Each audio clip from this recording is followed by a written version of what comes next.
Greetings from Tempe. My name's Brian Brayboy, and I'm a member of the Lumbee tribe and director of the Center for Indian Education. I want to welcome you to our webinar series. I'm really thrilled with what the team has put together over the coming months as we begin to do this. So let me tell you how we got here.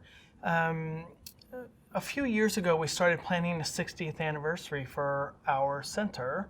And as we emerge into our 61st and then our 62nd year, in the midst of planning for this, we had a global health pandemic that exposed many other things along with it as well, which really forced us to rethink what we wanted to do. And while we wanted to gather in person, it did not seem the prudent thing for us to do. But we also didn't want to miss a Diamond Jubilee. How many research centers actually celebrate a 60th anniversary? So we decided we were going to do this series of webinars and conversations that are really focused both on the past, the present, and the future of Indigenous education. And so that's how we ended up here. I'm really glad that you have decided to join us for one or all of these. They're going to be exciting and interesting, and I know that the team has put a lot of thought into them. Let me back up again.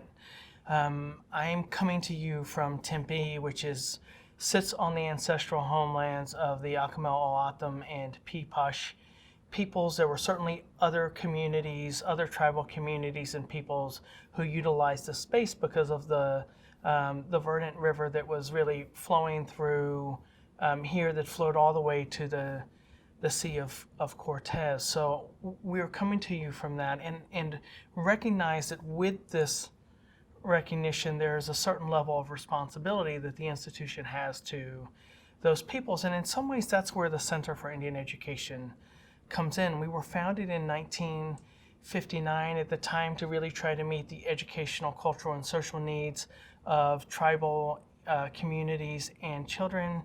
And to be perfectly honest with you, 61 years later, that's precisely what we intend to do. Our scope is widened. We serve the 22 tribal nations and communities in what is now the state of Arizona, but we have partnerships across the U.S., and we've got partnerships in Canada and in New Zealand and Australia and other places that are emerging. So we have gone global in some ways, but really our heart is in Arizona and in the U.S. in terms of the work that we do. We continue to want to serve the educational, social, and cultural needs of tribal communities. Importantly, our job is to work with those communities to create futures of their own making. We don't determine what those futures are. What we have is a particular capacity to be able to do research, to write policy, to think about other kinds of work, and we bring those assets to communities in service to them. It is one of the unique hallmarks of our center that has been around for 61 years. We host the Journal of American Indian Education, which is now it's about to enter into its 60th volume year, which is a pretty remarkable thing. We set policy, we write policy papers for different organizations, some affiliated with tribal governments, some with the federal government in the U.S., others for private foundations, and others for scientific organizations. We train students, we prepare Indigenous students to go out and create a future of their own making, but many of them are focused on also making meaning and making futures for their own tribal nations. That's a really important piece of what we do. And as I said, we publish the journal. So we are focused on research, policy, and publication, and remain doing that, and really hope that we will do that for the next 60 years as well. I've had the pleasure of being the director of the center, co-director or director of the center since 2009, and we'll look forward to transitioning at some point in the near future. Without any further ado, I want to thank our sponsor, the Spencer Foundation, for their generous support being able to do this work. And I'm really just so excited about the work that and the webinars that you will be engaging in. So welcome take care of yourself, and looking forward to when we can gather again in person. Take care. I'm really excited to introduce to you Kate Shanina Lomawaima, who is of Creek ancestry. Professor Lomawaima is a distinguished scholar in the Center for Indian Education. She is a very well-known anthropologist of education, and more importantly, a historian of American Indian education. She has really kind of set the field afire in her early work on boarding schools, which continues, but also her work on Native citizenship, and really thinking about the archival work and what's to come out of how we might begin to reconceptualize larger notions of Indigenous citizenship from early in the U.S. to present day. Professor Lomawaima is a fellow of the American Educational Research Association, a member of the National Academy of Education, and an elected member of the American Academy of Arts and Sciences. An extremely rare trifecta for someone, and the only Indigenous person to have that. I count her as a friend, as a mentor, as a trusted guide for all of the work that we do. Thank you, Professor L, for guiding our conversation today. Thank you, Dr. Brayboy, for your kind introduction and your leadership in making this celebration of 60 years of Indigenous excellence a reality, particularly in this past very challenging year for everyone. Greetings to all who are joining us. Welcome to the second of 5 webinars celebrating the 60th year of the Center for Indian Education at ASU, and celebrating all that CIE, the Center, represents for the field of Indigenous education. I want to thank all the dedicated students, staff, and faculty who've been serving on the 60th anniversary planning committee, and to the CIE Assistant Director, Dr. Colin Ben, who a little later in this webinar will be reading the questions that will come in, we hope, from our audience during the question and answer period. We are all at CIE very grateful to work with and for the Indigenous peoples of this place and many other places as well. So thanks to all of you who are listening. For those of you who are watching on ASU Live, please submit your questions, to the School of Social Transformation YouTube website, which is ASU SST on YouTube. The top window, I think, has a title of this event, Building a Legacy of Excellence in Indian Education, plus the word live. I also want to honor the physical and cultural landscape where I'm privileged to live, the homeland of the Tohono and Pasquayaqui peoples. This beautiful place is known in Spanish as Tucson, from the O'odham, Tucson, or Tucson, Arizona. For today's webinar, Building a Legacy of Excellence in Indian Education, it's my profound honor to introduce today's panelists, who all have served as visionary leaders in Indigenous education, and who have each at some point in time and in some capacity in their professional careers directed or co-directed the Center for Indian Ed at ASU. And I'll introduce them in the order in which we'll begin. And then we'll have an opening question to which each panelist will take about 5 minutes to respond. After that, we look forward to a rich back and forth dialogue among our panelists. And after that, of course, we have time reserved for the question and answer period, responding to your questions from our audience. And once again, we thank you all so much for being with us today. Even if it is a virtual space and not quite the in-person gathering that we had hoped for, but those will come once again.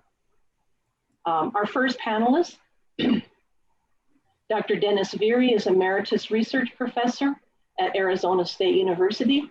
He received his PhD in higher ed in 1989 from the University of Arizona.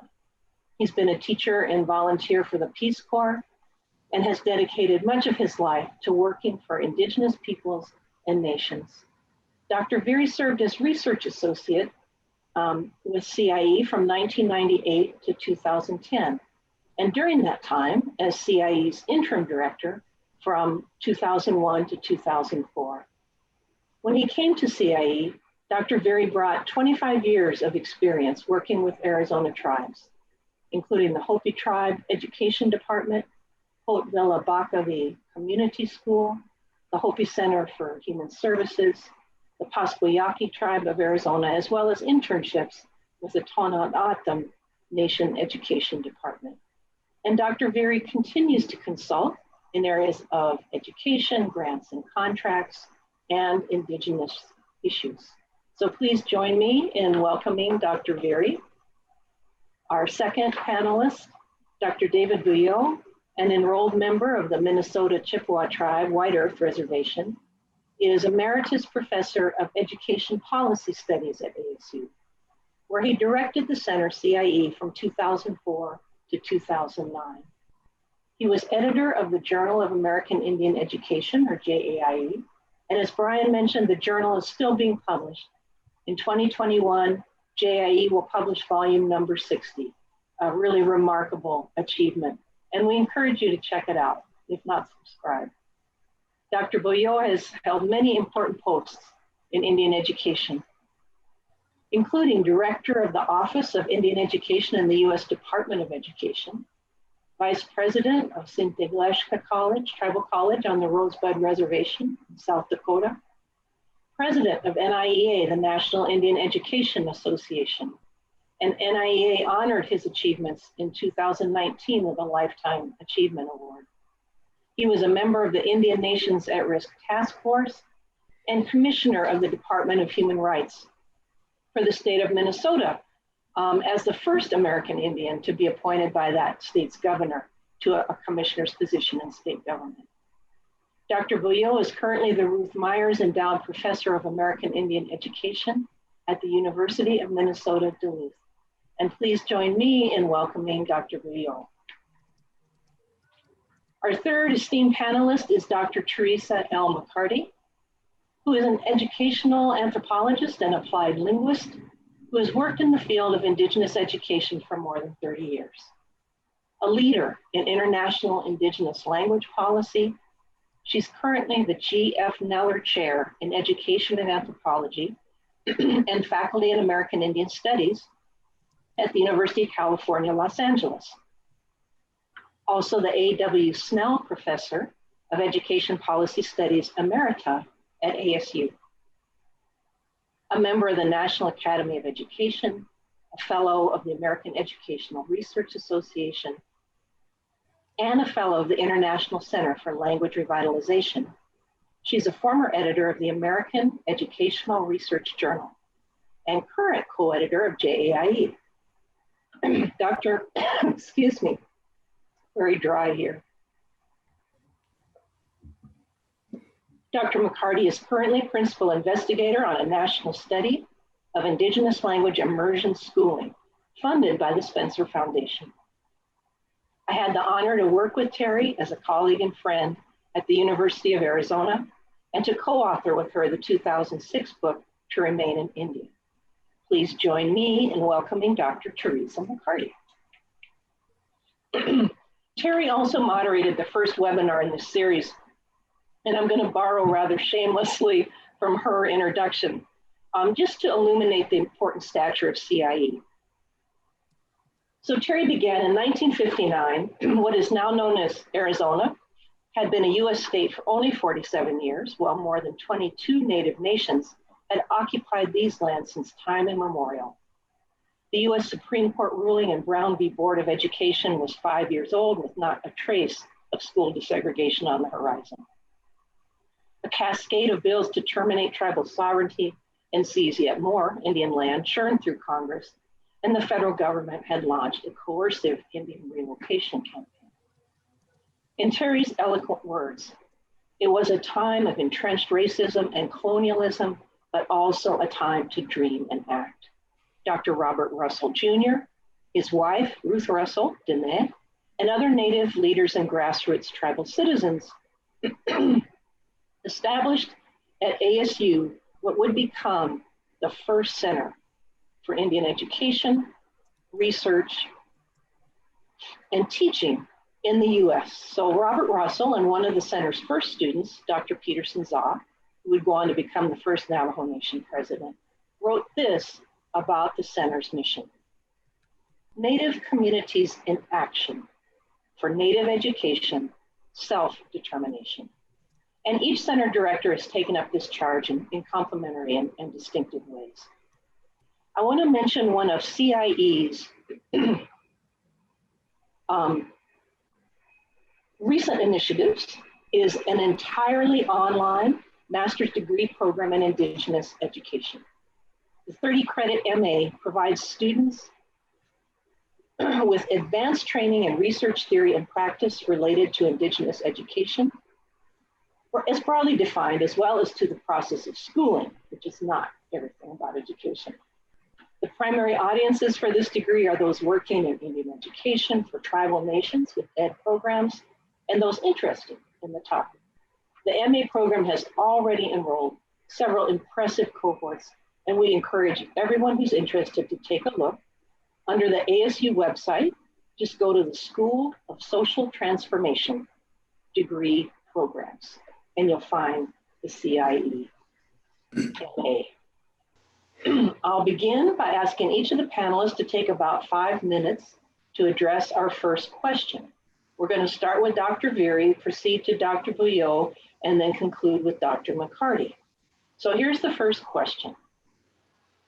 What would you identify as the greatest challenge or challenges, and then also the greatest opportunity or opportunities in American Indian Indigenous education when you were the CIE director, or really during any of your work in Indian education? Dr. Veery, I pass the baton to you. Thank you. I greatly enjoy celebrating this 60th anniversary of the center, which I'm very proud of having been associated with in the past. And I speak to you from, as the panel moderator, from the traditional lands of the Tohono O'odham and Pasquayaqui in Tucson, Arizona. So thank you for joining us. I'm going to respond to the second part of the question about my initial work in Indian education that eventually bridged into my role at the center. I arrived with a young family on the Hopi Indian Reservation the same year as the passage of the Indian Self-Determination and Educational Assistance Act, and worked in several different educational capacities there, starting originally with the Hopi tribe itself, their follow-through program.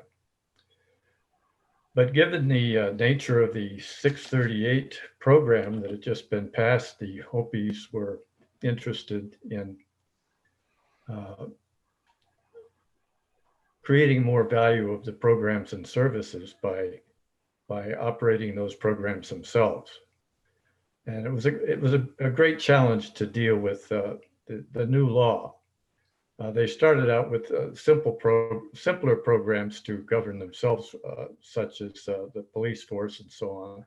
But eventually the topic turned to education, because there was such low expectations and low performance, or perceived low performance, of Hopi children in schools.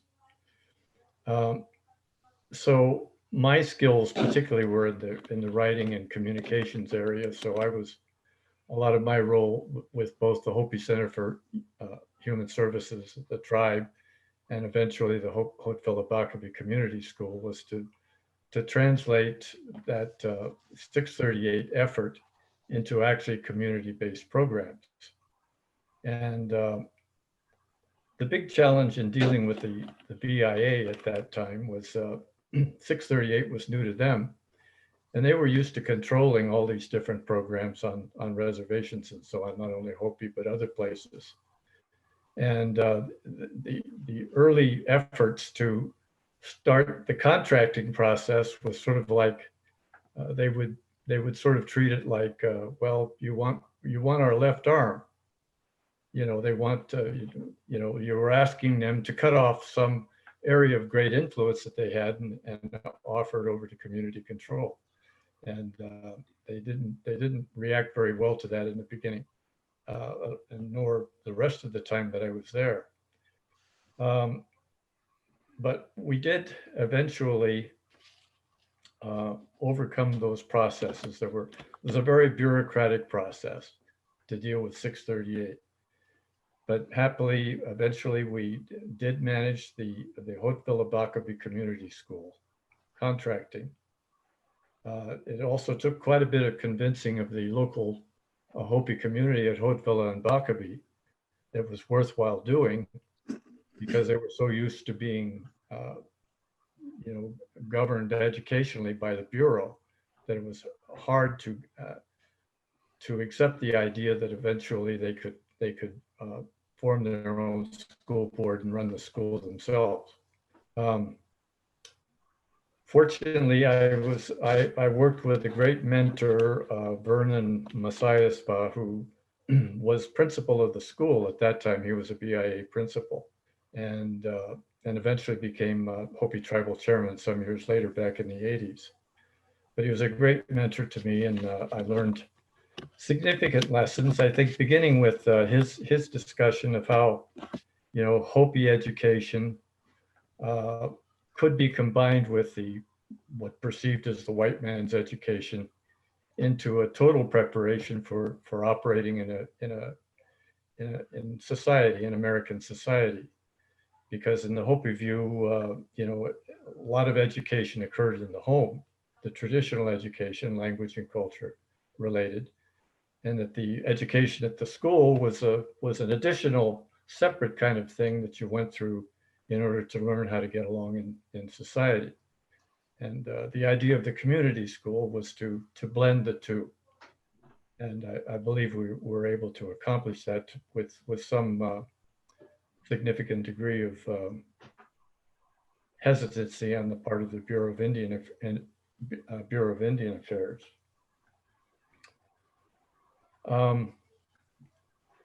So the 630 is the beginning of a lot of other programs. This was during the Carter administration, I believe, and there were a lot of other programs available to newly created, the first contract school on the reservation, and one of the first contract schools to be established at all under the new law. But we did leverage some other programs, such as under the Bilingual Education Act, the first Hopi English bilingual program at Hauteville-Abacaville Community School.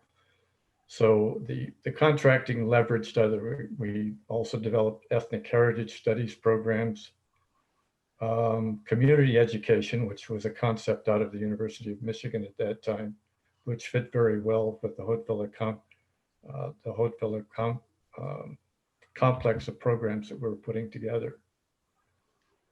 So that began my career,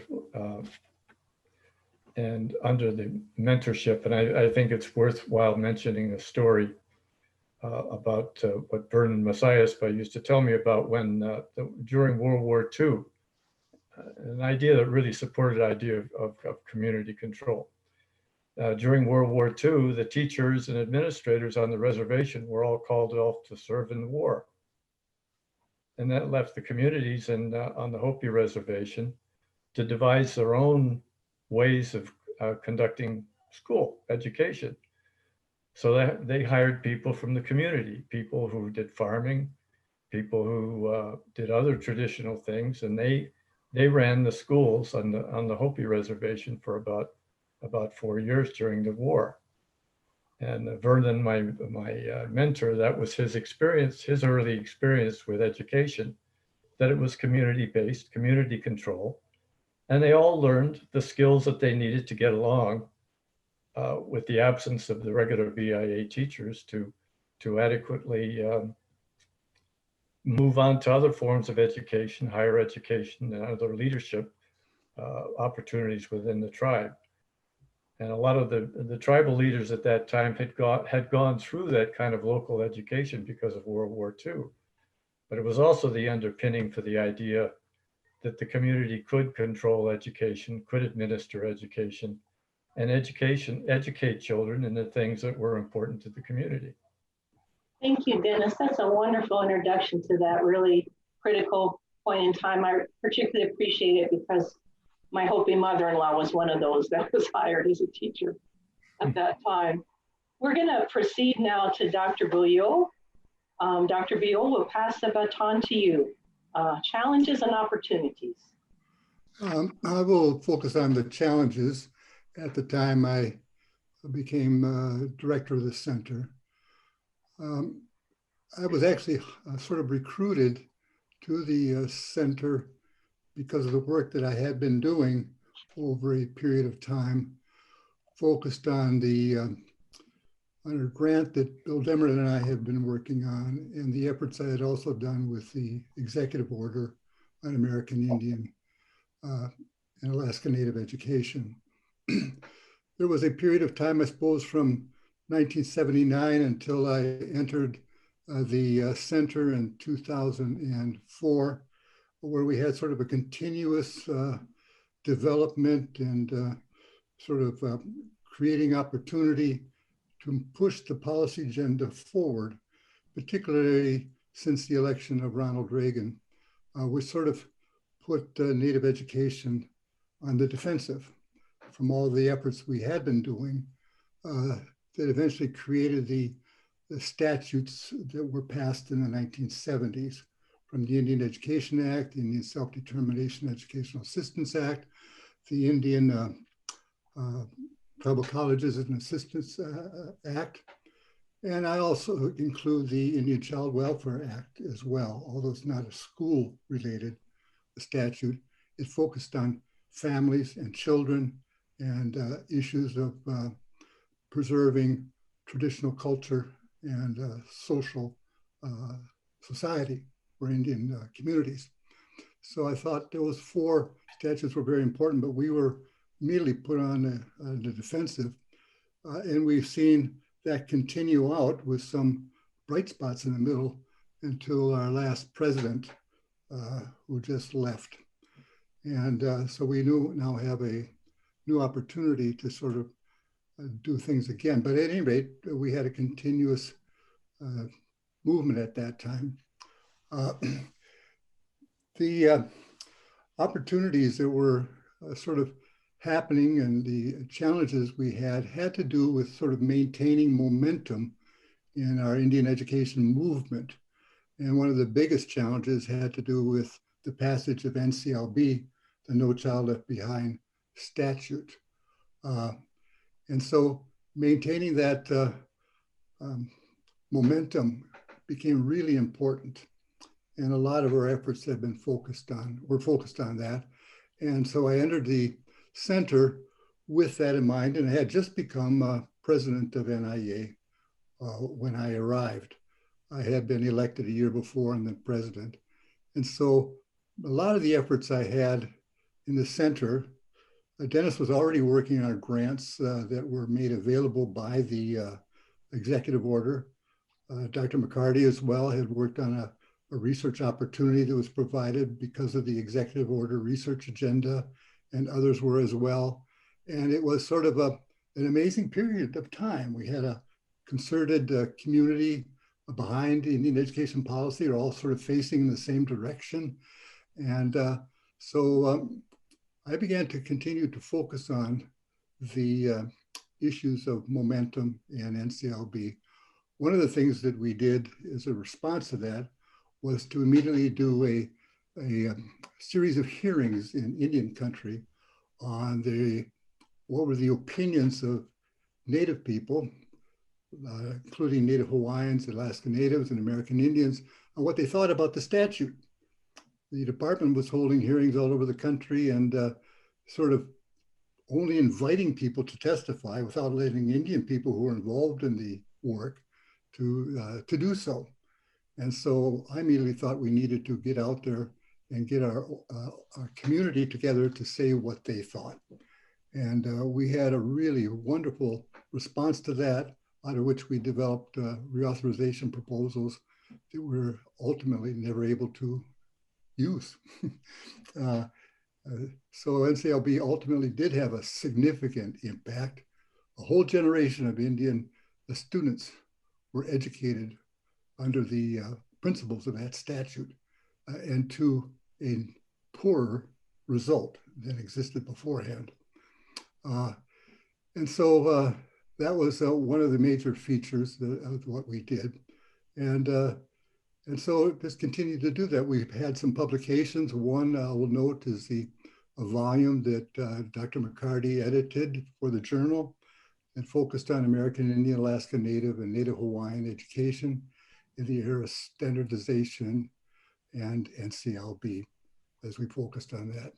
So just to say that, we sort of summarize, the work of this center became a part of an overall effort to utilize the journal and our programs that we had developed to continue to focus on Indian education as it had been developing.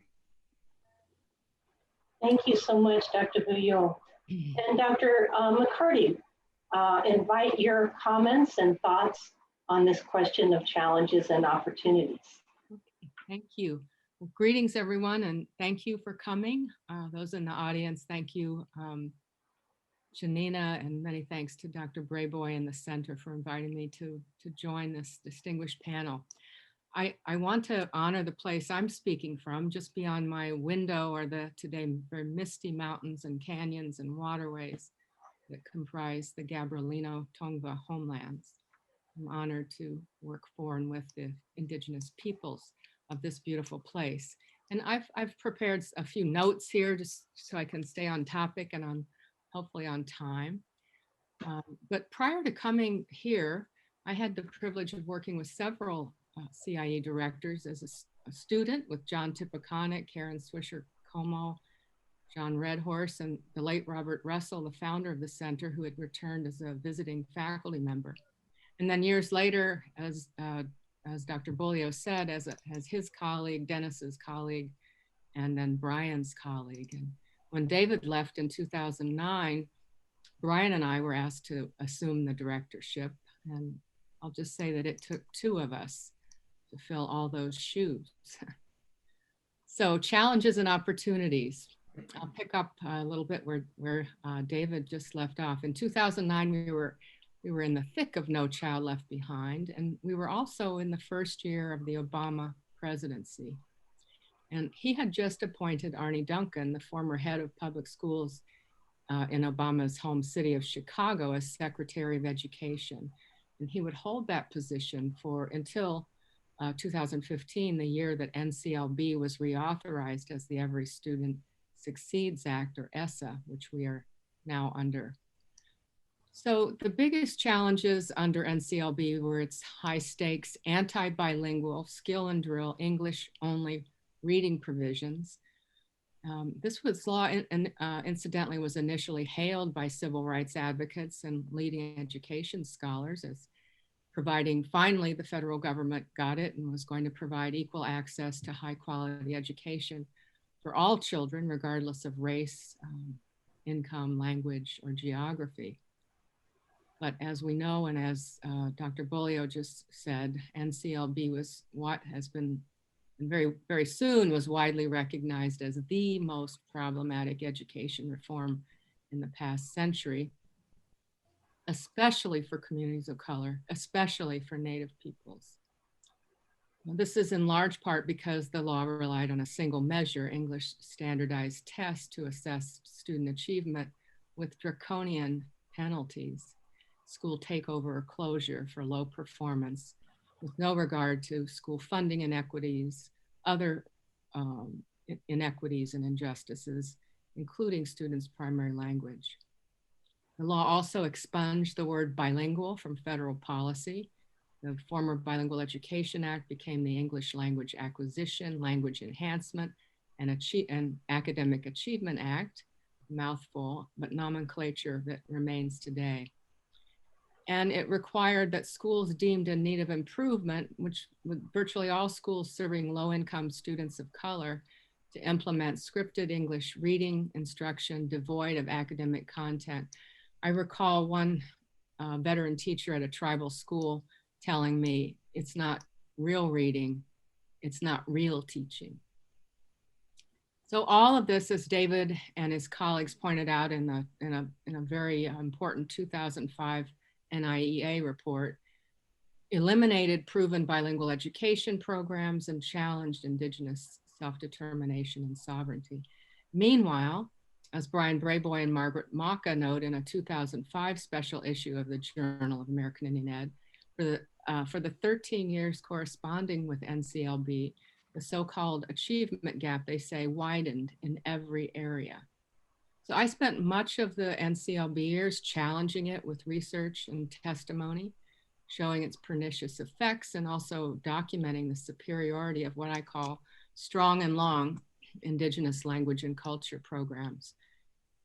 We're still seeing NCLB's collateral damage. David just talked about the whole generation of young people educated under that policy. But coercive policies are nothing new in Indian country, unfortunately, and people weren't simply acquiescing to it. The Native American Languages Act had been passed in 1990. A few years prior to my coming into the directorship, the Esther Martinez Native American Languages Preservation Act had been passed. All of these for supporting Native language and culture programs, language revitalization. And many schools simply said NCLB is violating NALA, Native American Languages Act. It's violating these provisions and the declaration of policy toward Native American languages that the federal government had made several years ago. And by the way, hard fought by Native peoples and allies, including people on this panel, those policies were. So a grassroots movement to change the policy led by organizations like NIEA, the National Coalition of Indigenous Language Schools and Programs, was ultimately successful. And in ESSA, the words bilingual and bicultural reappear only once, as far as I can tell, and with reference to programs for Native students. And the law also authorizes Native language immersion programs and quotes from the Native American Languages Act. This was all by virtue of the dint of Native effort. So opportunities were there, these windows of opportunities that were seized and open. But also throughout this time, we saw the growth of Native American language and culture charter and magnet schools, ways to work around the policy. Schools entirely supported by parents and Native nations, like the Akwesasne Freedom School.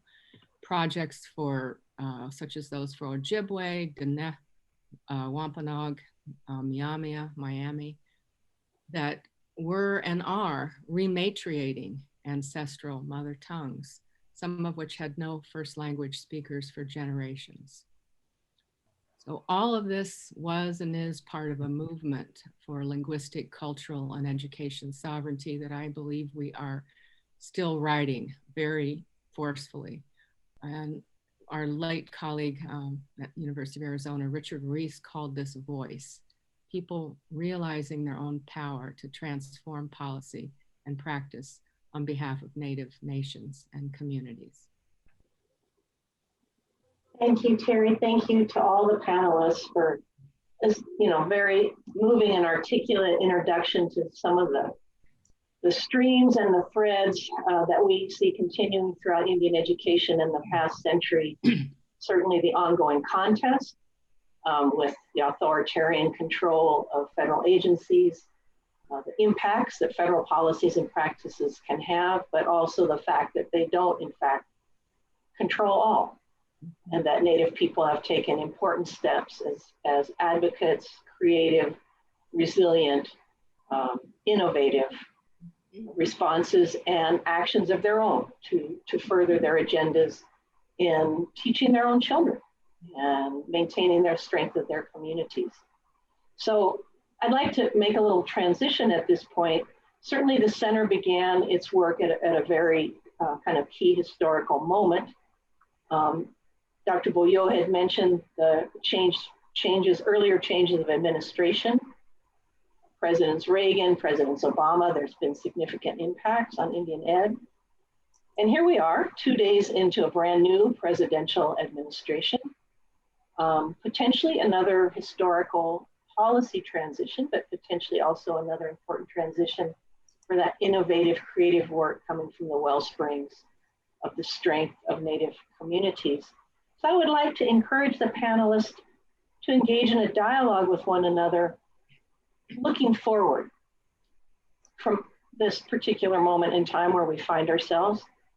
What do you see as key aspects of educational policy and our practice for Indigenous communities, Indigenous students, as really key and as critically important looking forward in the days and months ahead of us? And I wonder if Dr. Boyo, you'd be willing to start us off. Sure, I will. I've been thinking about when you asked about sort of framing it with the talking about the beginning of the center on the cusp of the civil rights movement.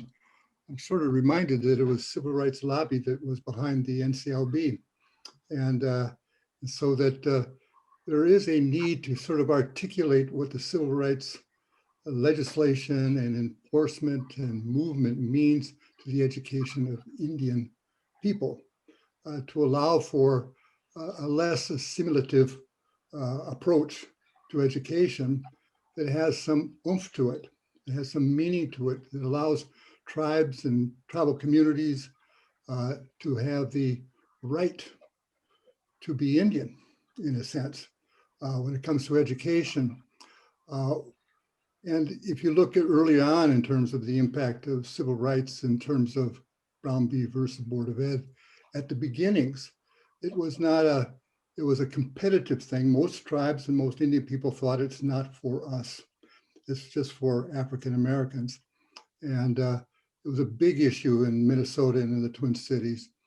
But folks have been working through that to try to find a way of enabling that to happen within the umbrella of the statutes that have come forward. One of the biggest challenges is reform itself. It just keeps on happening without relent. It just never stops. Every new president and every governor has to have an education agenda that's different. And it really doesn't allow for the kind of longevity and continuity in the development that's actually necessary to have an influence upon schools and children. As we say, Nclb did have a continuity and a longevity, but it was a negative one. And so thinking about that, when I was on the Indian Nations at Risk Task Force, we were faced with we were considering the statistics on education achievement and progress of Indian students after basically 20 years of investment in Indian education by the Indian Education Act and other statutes that we had by that time. And a close looking at the statistics we had, there was no change. We still had high dropout rates, low educational progress rates, and all of the other aspects of poverty and other things that impacted Indian communities all along. And I think that continues to remain a great challenge to education, is how do you impact the communities in which Indian people live through education. And it may be that we need to stop focusing a little bit on reform. I don't think we thought about just about every single possible idea for school reform that you can come up with. But I think we need a different approach that focuses on children and on creating healthy environments and families and communities for children. And if we do that well, I think we'll be able to make some significant progress with reasonable reform agendas that make some sense. We need to focus on the community as the focus of change and development through education. We think of individuals now, and what happens, of course, with that is that we see a significant brain drain out of Indian communities for those who are successful. They go elsewhere. And the overall impact of this is a significant demographic shift in Indian community since the time we began. with all of this business. One of the things we looked at, well, I was going to mention the other side of that, looking at the statistics, is that we also saw at the same time that there was a significant increase in the educational level of Indian people at the same time as we saw these same sort of negative statistics. And of course, at the time I mentioned that it appears as if Indians were achieving in spite of schools, that they were being able to somehow get on to higher education opportunities and other things that mattered without paying much attention to what happened to them in school, with considering all the high dropout rates and so forth. And so I think that's something to consider, is to take a new look at it, focusing on a children's agenda, trying to do things more comprehensively in Indian communities that matter to education besides just education. And I think we can make some progress and move forward with that. I think there is a need to pay some attention to the demographics that are going on and what that means to education. A large number of the Indian communities become assimilated, as is anyway, and the opportunity for native language retention, revitalization, and so forth, particularly since the COVID impact upon tribal elders, is devastating to the future of some of these efforts that rely so dearly on their elders as a source of information and continuity. All small societies desire continuity, social continuity, cultural continuity, and any major break in that is disastrous to Indian communities. So those are some big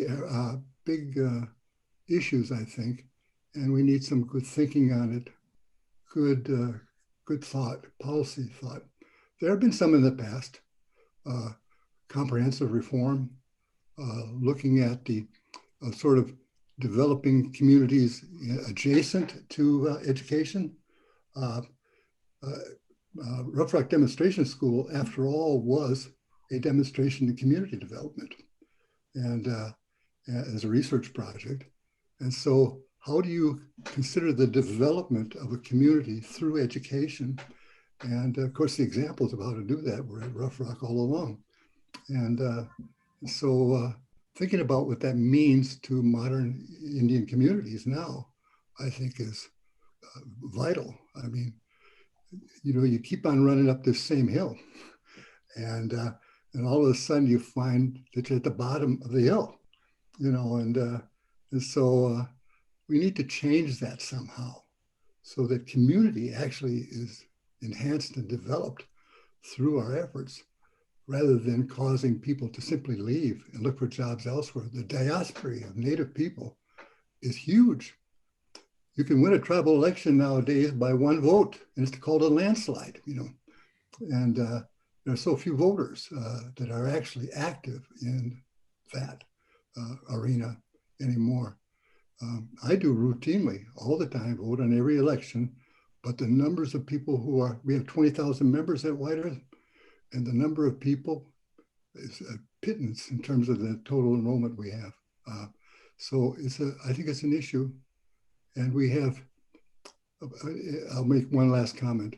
An individual who was a rather famous individual in terms of the founding of the National Congress, and an individual who was a football star and a lawyer in Minnesota, Ed Rogers, once said that, unless we make some changes pretty soon, there aren't going to be any Indians left because they're all marrying out anyway, he said. They're all changing and living elsewhere and doing other things now. So that continues to happen. Tribes have to wrap their head around the idea of who are their members and trying to face the reality of their demographics, of getting descendants enrolled in the tribe, and try to think about the community, which is the tribe. Else there's going to be a significant change coming. Demographic issues are centrally important. You've identified a lot of others too. And I'm just wondering, Terry, if you would like to pick up on some of these themes or offer your own thoughts? Thank you. Thank you, Janina. So yes, I'd like to just pick up on a couple things that David mentioned. I think one of the things that we need to rethink in terms of policy is this focus on this thing called achievement, which tends to be very sort of individual and, as I said, still tied to tests, very limited means of assessment. You mentioned that I'm the PI on a national study of Indigenous language immersion schooling funded by Spencer. And my co-PIs are Dr. Tiffany Lee at the University of New Mexico, the Nclb, Hopi scholar Sheila Nicholas at University of Arizona, and my colleague at UCLA, Mike Seltzer. And one of the things that we're seeing in looking at Indigenous language immersion programs, that is programs that are 50 to 100% taught in the Indigenous language with a strong culture-based component, is that what they're promoting is not academic achievement in that narrow sense, but what we are calling academic well-being. That is the holistic well-being of children and families and communities, the things that David, that you just talked about. These are the goals, and they're underwritten by values and practices of relationality, of accountability, not to tests, but to relationships, understanding that those are the things that will that bind people together and that will lead children forward and for them to become the leaders of their communities. It's not that they're not concerned with how their students do in school otherwise, but it's a much bigger concept. And I think that it's a concept that in a practice and essentially a policy that I'd like to see it brought to scale in urban schools serving diverse students. What would it, what would schools look like if we took those practices and values seriously? So that's one thing I would just say in terms of rethinking and thinking about the kinds of policies we need.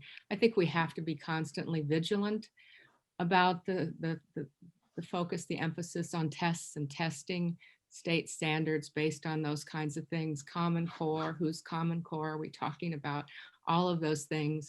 And of course, all of this now is enormously complicated by this devastating pandemic that has our former administration allowed, encouraged, in fact, to spiral out of control, which has had an enormous impact on Native language and culture-based education. I'll just say a principal at one of the schools we work with, one of the immersion schools, said, it's difficult for our language and culture to thrive in a setting that keeps us away from each other. Again, that practice and value of relationality and relational accountability. And we need to name it. There is a white supremacist movement that is no longer underground. It's been mobilized on the ground and indeed was sanctioned just a few weeks ago to rise up, visible, vile, and dangerous. So we've all been witness to this, but we've also been witness to the resilience, the innovation, self-determination of parents, grandparents, communities, and schools. And those are the things, I think, those are the values and the practices that we need to forefront to carry us forward. Thank you so much, Terry, and I really appreciate your calling things out. I think that's so important in our present circumstances, both with the terrible impacts of the COVID pandemic and what's become such a divisive and, as you say, dangerous political climate. Very, very important for Native people to stand firm and stand tall and stand for the principles that our societies depend on. Dennis, I'm wondering if you want to say a few words about looking toward the future. Well, overall, I think there's, since when I talked about Hopi country in 96-38, and all the ebb and flow of different public policies and, the shifts in politics and so on have not been good for Native country in general.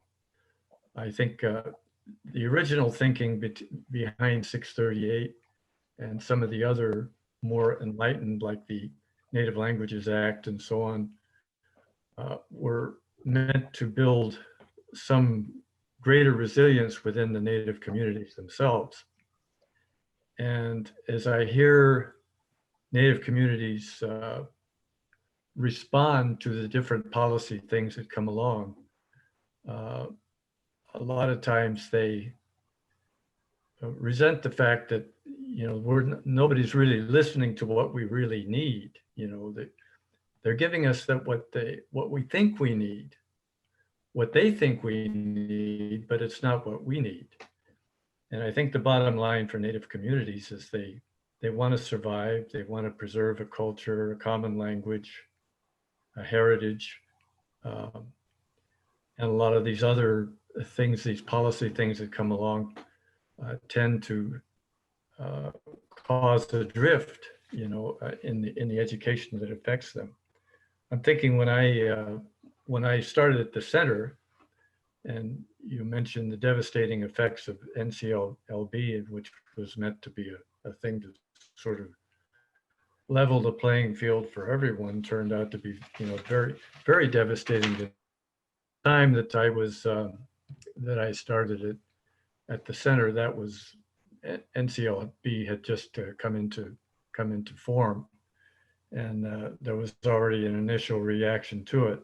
At the same time, as David already mentioned, and Terry both, there was a reaction within the federal government about English only and getting rid of all of these different languages and so on that are affecting people, and in a negative way, according to some scholars at the time were saying.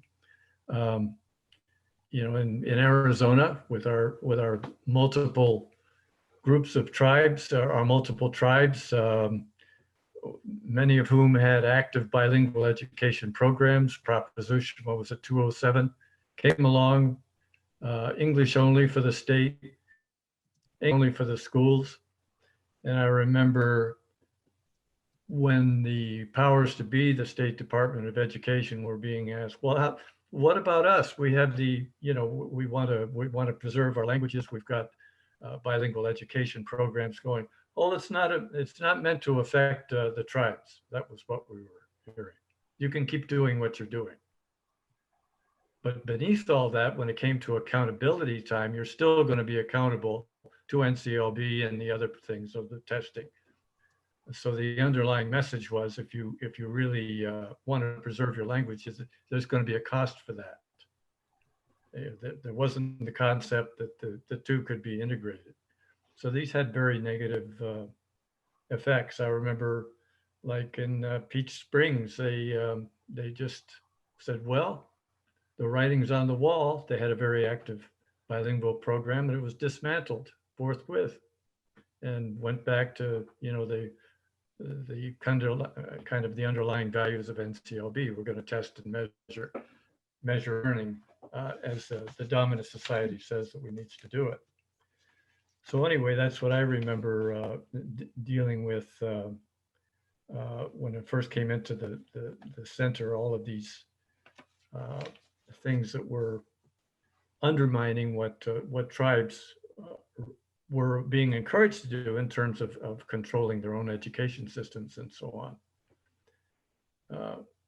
For me, the bottom line is still a community should be able to define what it is they want for the members of their community. For the young people, there needs to be a concept or an appreciation of what is our future going to look like? What do we want our kids to know? What do we want our kids to learn?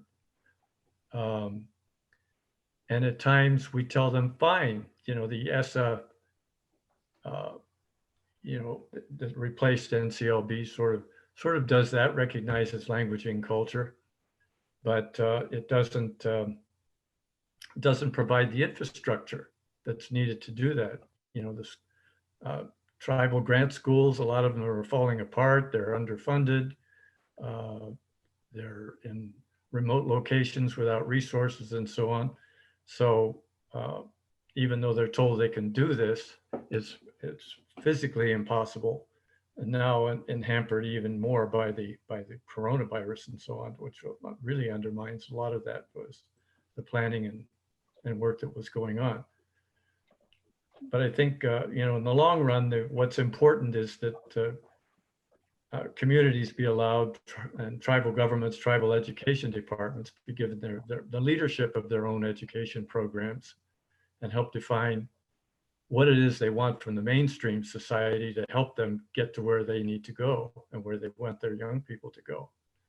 You know, the original idea of self-determination, self-control, you know, let's design our own future and help our people get there the way that we think is necessary for them to survive, not only in the mainstream society, but also culturally and socially. Anyway. Thank you so much, Dr. Veery. So I'm going to ask Colin, is it possible for you to take over at this point and share some of those audience questions with our panelists? Yes, it is, Dr. Lomowaima. Thank you for that. And I would like to thank the audience who registered and those who submitted questions. I'll go ahead and name the individuals and what institution or that they're joining us from, and then read their question for the panelists. And this is open to all the three panelists. The first question is from Courtney Kawano from UCLA School of Education. Her question to the panelists is, what is the role of bridging the experiences of the global Indigenous community in education for Native and Indigenous students? And I'm not going to direct the panelists here. I'm going to let you pitch yourselves in. Raise your hand if you want entry. Signal each other. Terry. Well, I can speak. Courtney, good to have a Bruin online. I can speak to this from the perspective of this global language and culture revitalization movement, which is connected to a language and culture rights movement. And if I understand, bridging the experiences of a global Indigenous movement for Native students, is that, did I get that correct, Colin? Yes. Okay. Yeah. So, I mean, I think it's definitely a strong movement. It's grassroots, though. It starts local, but there are many, many, many people and communities out there. It's so exciting to see, and they and to witness and to be a small part of in the work that we're able to do, that we're privileged to do. So, you know, we can see this, probably one of the most visible aspects of this might be the 2007 United Nations Declaration of the Rights of Indigenous Peoples, of which the right to language and culture and education in the ancestral language and culture is a key component, Articles 14 and 15. But we can also see this dynamism between what's happening at the local grassroots level and these kind of wider ramifications. It's a whole network of people who know each other, who learned with and from each other, who are in communication with each other, who are learning and with and for each other. So I'm not exactly sure what kinds of specifics you were looking for in that question. I will just say that I think this is one of the most vital forces of our times. It's rooted in Indigenous self-determination. It's rooted in Indigenous communities. And I think it has a power that is going to continue to carry it forward, that local, global, what some people call globalization dynamic If I could just add something to that too.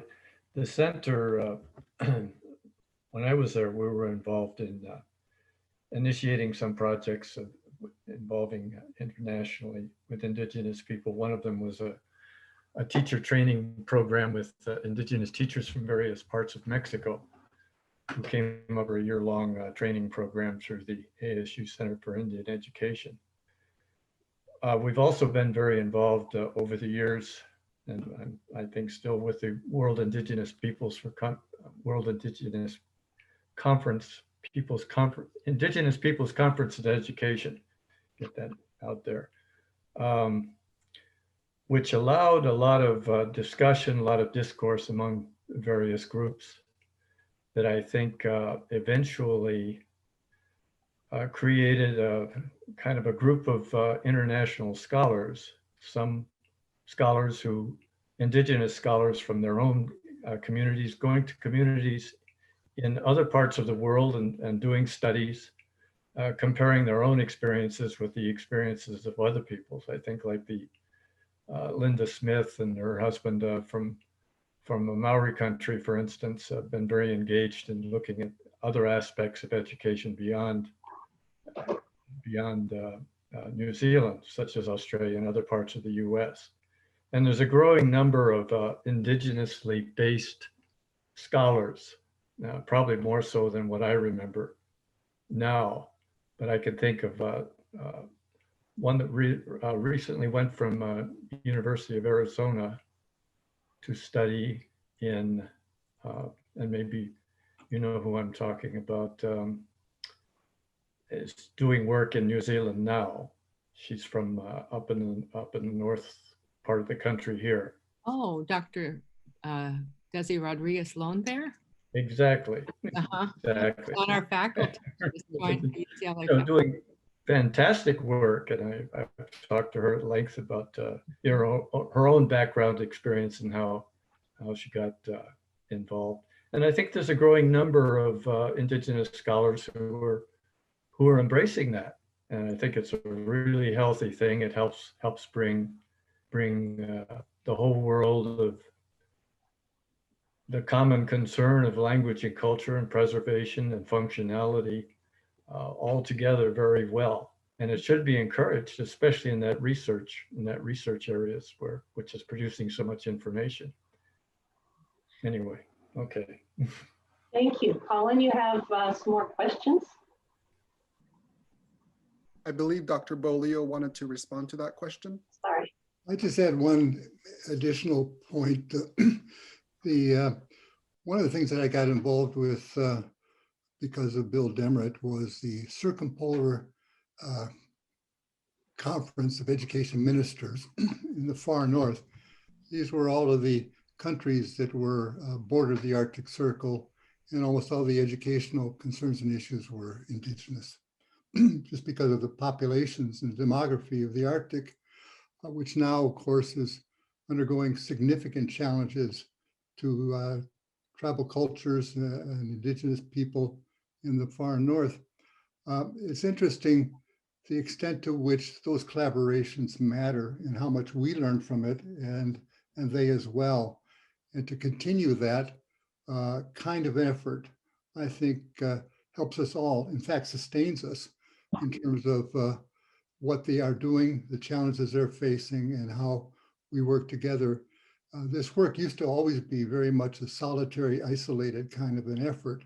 And as it gets more and more broad, as we know that more and more people are involved with it and are involved with it in different parts of the world and so forth, I think that really matters to sustain the overall movement. I used to tease Demeritt that he seemed to not know any Native people south of the Arctic, and wouldn't it be nice if he included somebody in some of these people in the trips to warmer climates? But at any rate, it was an amazing experience. I wanted to mention that. Thank you for those responses. The next question I would like to ask to the panelists is from Dan O'Horo. Again, I apologize if I mispronounce your names. He's from the Indian Oasis Elementary School. His question is, how can we best approach parents to encourage positive participation?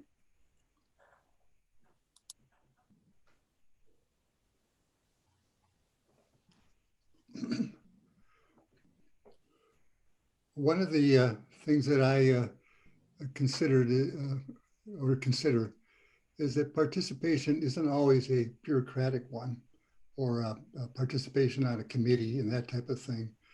It's the involvement of parents in their sort of supporting as they can the education of their young people, children.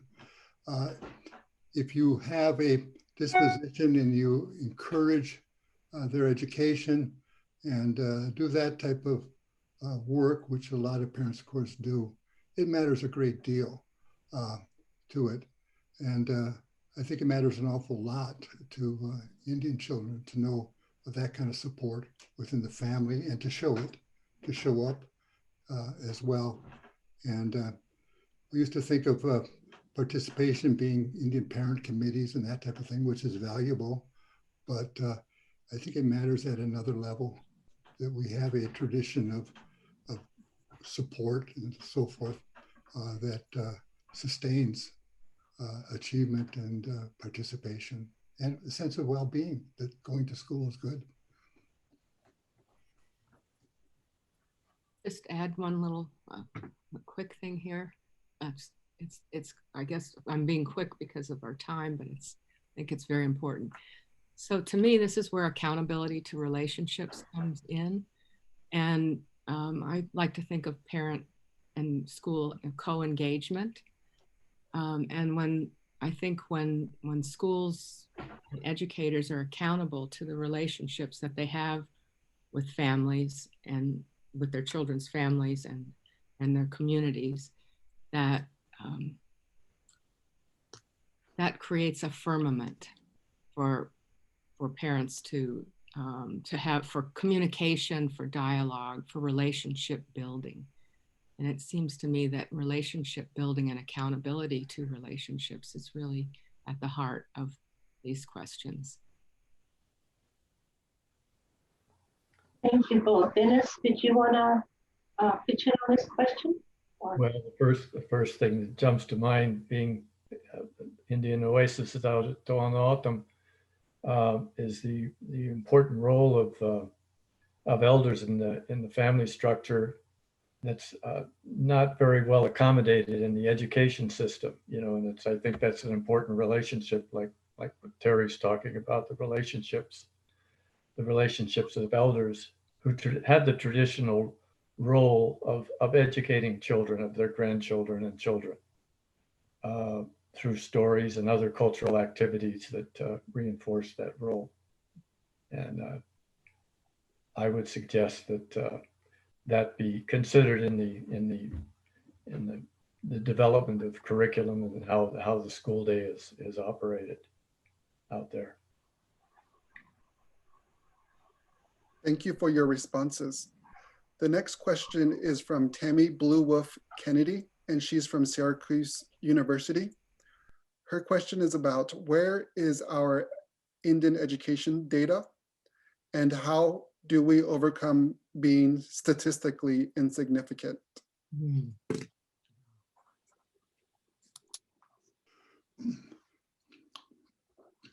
Well, it's expensive to be statistically significant because of the population size, and that most studies, large studies, are done with large samples. So if the government does it, if you need to develop an Indian sample, it requires oversampling and developing that, which we had to do when I was in the Office of Education. The other thing is that I think some of those statistics don't matter anyway. What matters is understanding what the children at the level at which they're learning, at the school level, know. One time, I think I visited Santa Fe Indian School, and I was told by Joseph Abeta, the superintendent there, he says he doesn't allow anybody to do studies of their school. all research, he said, told the staff don't to read any research or anything like that. He says, we'll do our own. We'll know what our students want and need, what their parents and so forth need and want, and we'll plan using that. And so smaller scale studies that matter to what's happening in the program is important. The other side of this, you need it to promote legislation and policy at the federal level, particularly. And so you have to have the kind of data that will matter to the point you're making. So I just want to quickly share with our viewers the schedule for the upcoming webinar series, and then we're going to come back to our panelists and proceed on through the end of the program at 2:45. But just quickly, the third webinar in our series, Scholars Indigenizing the Academy, will air on February 26th, which is also Friday, same time, 1 to 2:30 p.m. Mountain Standard Time, featuring panelists Dr. Megan Bang Ojibwe, who's Senior Vice President of the Spencer Foundation, Dr. Jeremy Garcia Hopitewa, faculty in the College of Education at the University of Arizona, and Susan Faircloth, enrolled member of the Coharie Tribe of North Carolina, who is professor and director of the School of Education at Colorado State University.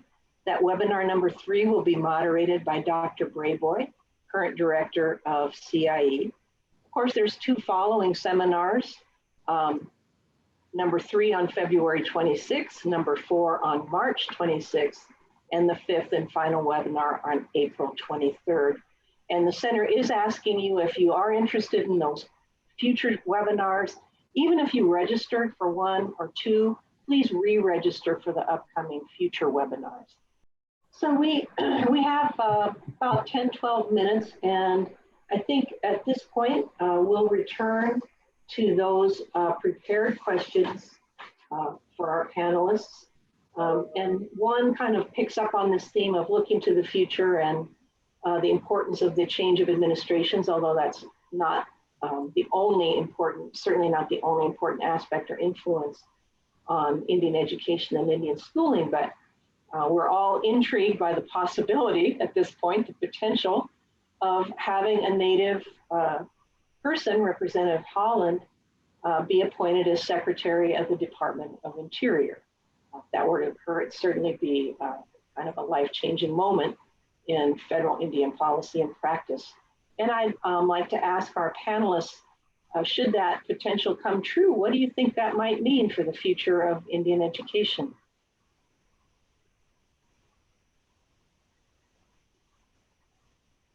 Dr. Boyle, please. Well, I was going to first say, of course, it's historic to have a Native person selected as Interior Secretary. Yeah, I think Deb Holland presents something that is very, very important to consider. She's not only institutionally a key player in the environmental movement and the climate change, but she's also symbolically so, given the rise of Indigenous environmentalism and the way in which the president has responded to that. I mean, one of the first things he did with an executive order was to shut down the Keystone pipeline. So we've had a lot of demonstrations which were Native focused and at great risk to themselves who did the demonstrating to protest those pipelines. And we have some in northern Minnesota as well developing. So it is very important to that whole movement where she is. She is the Secretary of the Interior, which has 20% of the land in the United States responsibility for. And so that is a significant treasure, national treasure, those lands. And they are the lands that the same old resource developers and others want to exploit the land and its resources that have always posed Native communities in their efforts and in their lands and in their resources. So it's historic to consider that. When I first heard the announcement, I wanted to know who was going to be the Assistant Secretary for Indian Affairs and how she will relate, how the new secretary will relate to the Assistant Secretary for Indian Affairs. And it's intriguing. I automatically thought, because it's an area of focus that I'm writing right now, is the relationship of Stuart Udall with President Kennedy, and of as the sort of the beginnings of the self-determination movement that came with a more relaxed approach to termination, and sort of developing the self-determination, leadership, and education instead. And so I think about how that happens. I think he has great support for all of that. But I'm reminded by what somebody told me at the beginning of the Indian Education Act about the federal government itself, the bureaucracy. And we had all those statutes and so forth, and an individual had came into the Office of Education. It was told by an old federal employee. He says, you all amuse me who come here to the department or to the Office of Education. You all think you're going to make a big change and it's going to happen and so on and so forth. He says, but you got to understand the federal government's like a big elephant. It just keeps plodding along. You can poke it in the ribs and it might go a little bit to the side of the trail for a while, but eventually it gets back on the same trail.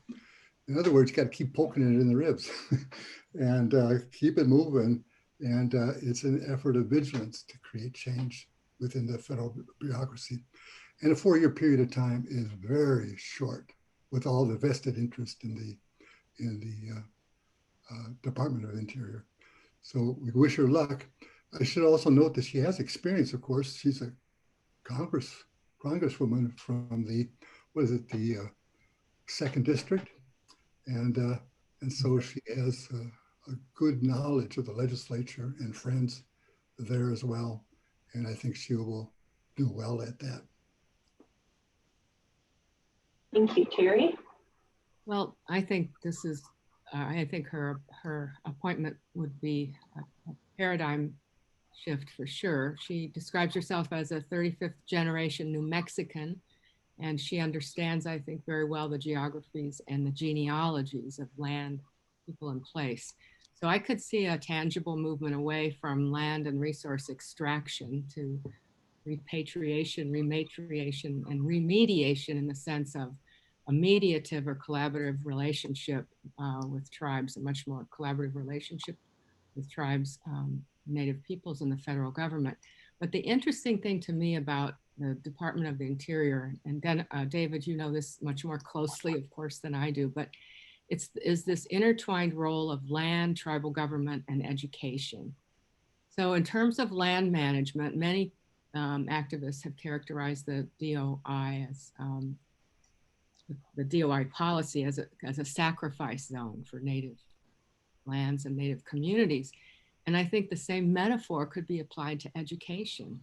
Native ways of speaking, knowing, and being have been systematically, or the attempt has been to systematically sacrifice them in Indian policy and state-sponsored schooling. So with Secretary Holland, I think we may have the opportunity to change the metaphor and the policy and the practice. So here I'm reminded of Jeremy Garcia, who you mentioned is going to be at the next one of these webinars, and Valerie Shirley, and colleagues, they talk about schools as sacred landscapes. So instead of sacrifice zones, what would sacred zones look like?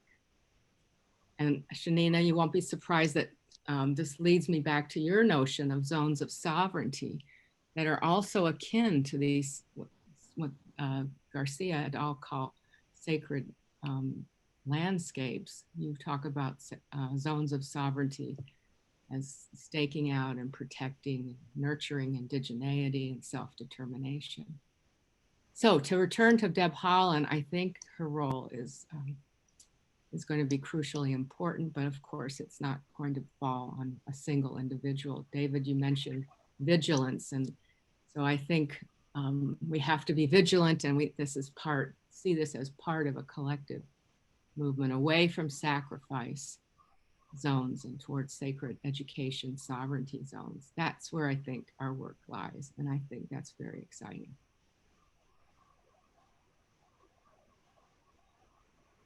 Thank you so much.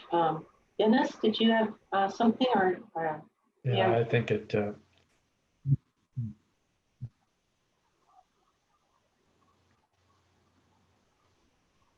no, that's all right.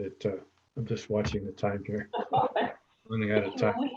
We just have 5 minutes That left. was And very well stated, most of you, about that potential relationship, though, between Indian country and the Department of Interior through the Department of Education, how it all coalesces around three areas: education, land management, and so on. So nicely stated. I think there's a lot of promise there.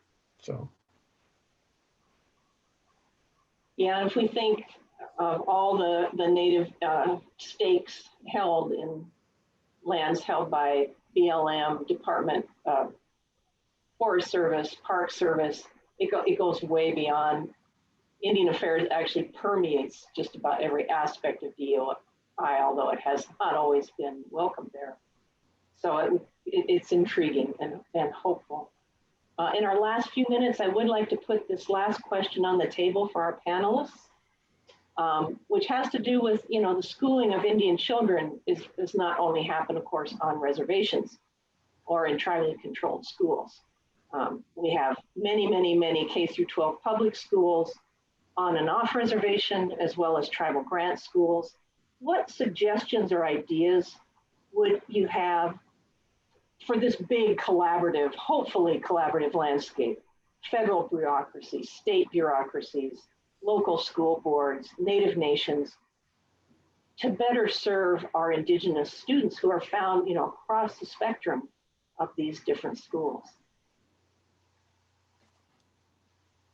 David. I think I'll start by mentioning that I think it's important to think of what is the central stage for that collaboration in any particular area. It could be tribe when it comes to up north in Minnesota. The tribe could serve as a meeting point for collaboration of state public schools, of their own tribal schools, and of the state bureaucracies and so forth, in terms of trying to create something that matters to Indian students in that whole network. They use it like a beehive anyway. They're constantly moving from one school to another, and families and so forth. And so it's trying to get a hold of the beehive, which represents the way children actually access and utilize the systems available to them, and sort of compel all of these various bureaucracies to pay attention to that. A school in a particular place is also a great place to consider application, to consider collaboration. You can bring all these services that are provided for Indian people to bear where the families actually come to all the time, which is a school. And so if they're coming and going out of schools and so forth, why not have clinics and other things that are available there where they actually come? So it becomes more of a community school and a place to be. I think of, it was a Blackwater School when Jacqueline Powers ran that school. She had all kinds of things happening in the Gila River Reservation. And as you keep the sort of the bicycle moving forward, it continues to grow and develop as a community and services for the community. Wonderful point. Dennis? Well, I think it's important, and David's right, because a lot of reservations and communities, the school facility is the largest, most elaborate facility around. So it's a natural place to be a focal point for not only education, but for community development and those sorts of things as well. But for all the kids out there who don't live on the reservation, who are in schools in LA, San Francisco, Chicago, all over the country, I think it's there should be an effort to create space and opportunity for Native children in whatever kind of educational environment there are, space and opportunity to support and elaborate on their identity. Whether it be clubs, or some conscious effort to provide the space and opportunity to be an Indigenous person, and with some leadership from people in education, teachers or parents, but especially parents and grandparents, that be part of that process within the various educational systems. And that could work if there's just 2 kids. It could work if there's 300 kids. So just as long as that there's a conscious effort to create that space and sustain that space. Mary. So I know we're at our time. I just would like to add, I think that there's promise in fairly recent state legislation that is the result of collaboration between partnerships between tribes and states, not in all cases. Since time immemorial in Washington, D.C., Indian Education for All. I will also note that there's been a special issue of the Journal of American Indian Education devoted to that, guest edited by Dr. Cynthia Benally. I would encourage everyone to take a look at that, and some new books by John Hopkins, Native scholars, John Hopkins on Indian Education for All, and Leilani Sabsalian's award-winning Indigenous Children's Survivance in Public Schools. There are a lot of lessons there for all of us in this work that's going on. Well, thank you so much. On behalf of the 60th Anniversary CIE Planning Committee, I express sincere thanks to all our distinguished panelists for this inspiring discussion. We hope to see you again in the ongoing webinar series. So mark your calendars, February 26th, March 26th, April 23rd. Until then, stay safe, stay well. If you can, stay home. And thank you to all.